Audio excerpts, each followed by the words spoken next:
Eh bien, bonjour à tous les amis, bienvenue dans cette nouvelle capsule de Grasse Mat. C'est un plaisir pour moi de vous partager aujourd'hui un encouragement à partir d'un verset, de deux versets plus particulièrement qu'on trouve au psaume 112, les versets 7 et 8. Il ne redoute pas les mauvaises nouvelles, son cœur est ferme, plein de confiance dans l'Éternel. Son cœur est affermi, il n'éprouve aucune crainte, au point qu'il regarde ses adversaires en face. Amen. Ce verset s'adresse à ceux qui craignent l'Éternel. C'est ainsi que le psaume 112 commence. Heureux l'homme qui craint l'Éternel, qui trouve un plaisir à ses commandements. Sa postérité sera puissante sur la terre. Il a dans sa maison bien-être et richesse, et sa justice subsiste à jamais.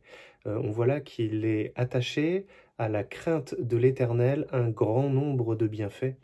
Et ceux sur lesquels je voulais plus particulièrement prier avec vous aujourd'hui, c'était sur le fait que celui qui craint l'Éternel, celui qui a son cœur fondé sur l'Éternel, vraiment enraciné dans le Seigneur, il ne craint pas les mauvaises nouvelles. Son cœur reste ferme. Peu importe les tempêtes extérieures, peu importe les circonstances, peu importe, comme le dit le verset, les mauvaises nouvelles, son cœur est ferme, il est plein de confiance dans l'Éternel.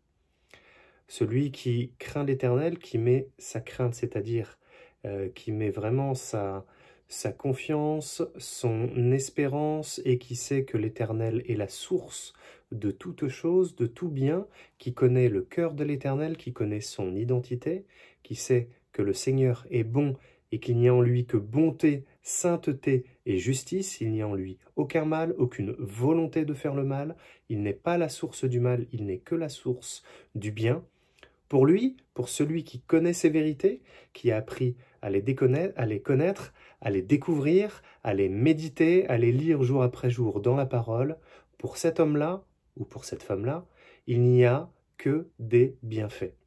Il y a le fait de ne pas redouter les mauvaises nouvelles, le fait que le cœur soit affermi, qu'il n'y ait pas de crainte, et qu'il regarde ses adversaires en face, sans ombre ni trouble au visage, sans baisser le regard, sans frémir, car sa confiance est en l'Éternel. Et c'est vraiment un encouragement puissant que l'on trouve dans ce psaume. Tout le psaume 112 est comme ça, et c'est un psaume vraiment lié à cette promesse de celui qui tient son cœur vraiment serré tout contre le Seigneur. Amen. Finissons donc cette petite capsule, cet encouragement, avec une prière.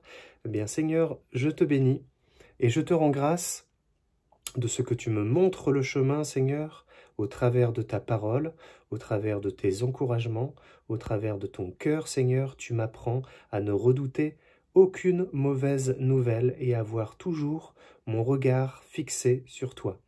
Je te bénis, Seigneur, parce que tu veux me donner la victoire dans toutes mes circonstances et tu veux que mon cœur soit fermement ancré à toi, inébranlable, tout comme toi tu es inébranlable.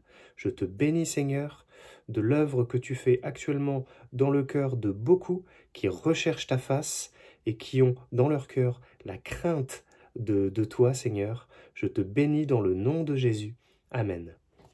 Eh bien, passez une bonne journée à vous les amis, et n'oubliez pas que vous êtes bénis.